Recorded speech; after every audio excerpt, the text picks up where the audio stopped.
Kosnova juga ditargetkan Garuda Dunia. Kenapa setelah lolos AFC kita targetkan mereka untuk bisa qualified di kejuaraan dunia U17 dan U20. Nah, nanti memang untuk tim pelatih itu di dalamnya ada komponen pelatih U23. Ya, jadi nanti kalau dihubungkan nanti ya di tanggal 12 itu ada pelatih kepala, ada beberapa asisten dan ada satu asisten untuk U23. Ya, tetapi mempunyai program yang sama U23 dan senior. Nah, memang kuncinya ketika kita ingin punya filosofi sepak bola seperti Jepang ataupun beberapa negara lain, ya kita perlu waktu. Itulah kenapa diperlukan technical director nanti. Cuman ya memang tidak mudah juga mencari technical director karena memang ya ini perlu pendalaman daripada detail daripada persepak bola Indonesia. Cuma yang menarik, yang salah satunya saya titipkan bahwa selain target ya saya juga titipkan bahwa filosofi sepak bola ini mulai mesti dibangun dari senior dan U23 dan itu disanggupi tentu dengan waktu-waktu juga perlu support dari banyak pihak. Para pelatih yang saya interview sudah mengerti targetnya dan beberapa juga yang punya nama di dunia sepak bola tidak mungkin bergabung ke sebuah negara hanya sekedar mencari kerjaan, ya, tetapi mereka pasti mempunyai target personal, ya, di mana tentu ingin menjadi bagian sejarah legacy yang kita miliki, yaitu lolos ke Piala Dunia. Terakhir nih, selamat siang Pak. Satu kemarin Pak, ada isu mengenai tekanan dari Mafia Bola untuk menggantikan Coach Sintayong sebagai pelatih Pak. Ada juga yang bilang Pak Erick ditekan juga dari Exco untuk mengganti pelatih Pak. Apakah ini sama? Terima kasih Pak. Saya rasa semua tidak benar karena kalian tahu saya ini pemimpin yang tidak bisa ditekan-tekan. Bagaimana PSSI bersama Liga melakukan perbaikan match fixing, itu tekanannya jauh lebih berat. Ya. Tetapi kalau kita lihat Liga 1 sekarang bisa berjalan dengan baik. Saya belum dengar yang alarm bunyi masih di Liga 2. Ya. Tapi apa yang kita perbaiki di Liga 1 itu ya tentu dengan adanya VAR, dengan ada kepemimpinan pelatih yang juga bisa dipercaya, itu kita lakukan. Nah, Liga 2 menyusul tahun depan kita juga akan ada sistem VAR. Jadi saya rasa saya bukan tipe pimpinan yang takut tekan-tekan. Saya percaya apa yang kita jalankan untuk kebaikan semua. Kita kerja lillahi ta'ala, ya, insya Allah. Ya, saya rasa apa yang kita kerjain sekarang juga tentu semuanya dimudahkan kalau Allah Subhanahu wa taala bisa membantu ini semua. Tapi intinya ya kita harus kerja keras, tidak bisa hanya menerima keadaan dan mengharapkan hasilnya bagus, saya rasa tidak. Ya, kita harus kerja keras, kita berdoa, diberikan kemudahan, itu insya Allah hasilnya baik. yang belakang.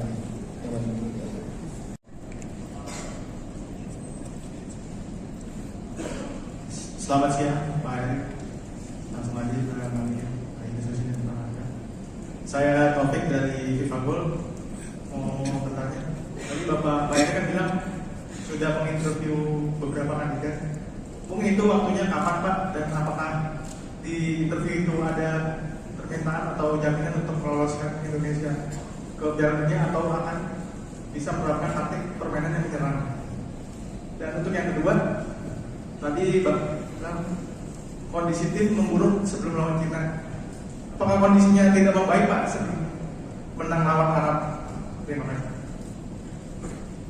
Iya, kemarin saya mendapat izin dari Bapak Presiden, walaupun gimana kan saya menteri ya. Jadi kalau traveling ke luar negeri saya izin, saya mendapat kesempatan 5 hari kemarin ke sebuah negara di Eropa untuk buka warung istilahnya, ya, interview dan lain-lain. dari tanggal 25 sampai 30. Kesempatan itu yang saya lakukan karena memang dalam menginterview pelatih itu tidak bisa dilakukan melalui video conference karena tidak ada chemistry. Harus duduk one on one, dan bahkan sebenarnya yang saya tawarkan juga sengaja itu tanggal 25, yaitu hari Natal sebenarnya. Bukan saya tidak menghormati hari besar, cuman itu bagian kita juga mengetes keseriusan dan komitmen. Dan saya mendarat jam 10 pagi, jam 10 udah buka warung misalnya. Ya dari 3 pelatih ada 1 yang datang. Nah itu yang saya lakukan. Oh, ini poinnya itu karena walaupun habis interview dia pulang lagi ke negaranya. Ya karena hari Natal kita harus hormati. Dan saya juga tidak mau memakan waktu. Biasanya interview 2 jam, 2 jam setengah cukup saya rasa. Kalau saya bicara detail mengenai dinamika ya saya rasa itu bukan hal yang perlu saya ceritakan detail. Takutnya nanti tadi hubungannya baik-baik. Ya saya respect Coach Sintayong, hubungannya baik. Dan sepertinya tadi dilaporkan juga menerima dengan baik. Dinamika itu ada, tapi saya nggak bicara detail. Malah nanti menjadi dispute seakan-akan habis manis pak dibuang. Ya, saya nggak mau dalam itu karena apapun yang sudah dilakukan semua baik. Ya, dan saya berprinsip tidak mungkin tim nasional kita sampai sini mau yang putri, yang muda-muda, yang U17, U19, U23 tanpa program ya yang PSSI punya. Tapi PSSI menyadari tanpa pelatih yang baik tidak mungkin punya tim nasional yang baik. Tetapi tanpa kualitas pemain, ya mau programnya baik, pelatihnya baik, ya nggak jadi apa-apa. Karena pemain menjadi sebuah kualitas yang penting. Ya, Manchester City tanpa Rodri kalah dulu. Ya cuma 1 Rodri. Nah artinya apa? Ya memang ketiga balancing antara program pelatih dan kualitas pemain ini ya harus punya keseimbangan. Tidak bisa satu dan lainnya yang lebih menonjol gitu. Ya, ini menjadi sebuah kesalahan. Satu ya. Ingin bertanya terkait detail kontraknya Pak, apakah ini putus kontrak sepihak atau bagaimana? Kemudian adakah kompensasi yang harus dibayarkan PSSI terhadap Sintayong? Karena kita tahu sebelumnya sudah ada kesepakatan sampai 2027 ya Pak. Terima kasih. Ya semua kontrak kita harus hormati karena kalau kita ingin menjadi federasi yang kredibel, ya kita harus menjaga kesepakatan yang sebelumnya. Sama ketika kita memperbaiki Liga Indonesia ya salah satunya kita menekankan kepada klub-klub. Ya kita nggak mau lagi ada isu mengenai pemain yang tidak dibayar, pelatih yang tidak dibayar, karena itu salah satu yang kita dorong klub standarisasi klub yang ada di Liga, klub licensing itu kita akan terapkan di tahun depan bahwa klub-klub yang melakukan pelanggaran itu tidak hanya dikurangin subsidinya tetapi poinnya. Nah kalau kita melakukan itu di Liga tetapi PSSI sendiri tidak respect dengan apa yang dikomit ya saya rasa bukan menjadi contoh yang baik. Kita harus menghormati segala perkataan dan kontrak-kontrak tersebut. Kita tidak akan dan Pak Marji Coach Sintayong tanda tangan surat terimanya. Nah tentu nanti antara lawyer dan lawyer akan bicara untuk follow up kompensasi yang sesuai dengan nilai kontrak. Ya. Tapi poinnya kita harus respect dengan apa yang kita sepakati. Ya, tidak boleh kita sebagai bangsa yang tidak menjaga kehormatan kita, apalagi federasi kita sedang dalam posisi tinggi-tingginya sekarang di mata internasional. Jadi kita harus jaga. Ya. Baik Pak. Selamat siang Pak Eri.